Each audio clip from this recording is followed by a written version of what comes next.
Pensé comme un cadre de concertation permanent, le comité local de suivi incarne une nouvelle dynamique basée entre autres sur la coproduction de la sécurité et la responsabilisation locale. Il y a des actes au niveau communal qu'on prend, par exemple l'interdiction de la chasse à la battue à l'intérieur du parc. Il y a un arrêté communal qui est là. Il y a des communiqués qu'il faut faire à la radio, des sensibilisations à l'endroit de nos populations. Et ensuite, continuer donc la sensibilisation quotidienne par rapport au rôle que chaque membre de communauté doit jouer, aussi bien les femmes, les jeunes, que les femmes, les responsables, les élus locaux, les leaders d'opinion. Nous avons parlé de l'appui à l'éducation dans les écoles riveraines.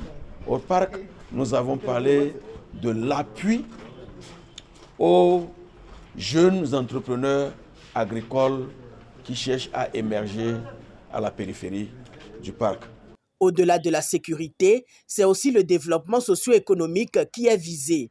Promotion des activités génératrices de revenus, accompagnement des jeunes et autonomisation des femmes, autant d'actions qui traduisent la volonté de faire du parc national W non seulement un espace de conservation, mais aussi un pôle de résilience économique.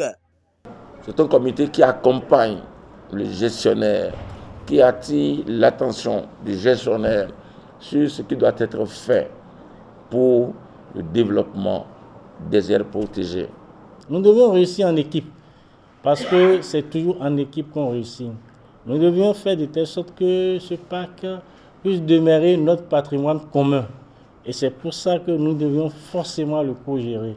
À travers ce comité local, les autorités entendent donc bâtir un modèle où préservation de la biodiversité, stabilité sécuritaire et développement local avancent de concert.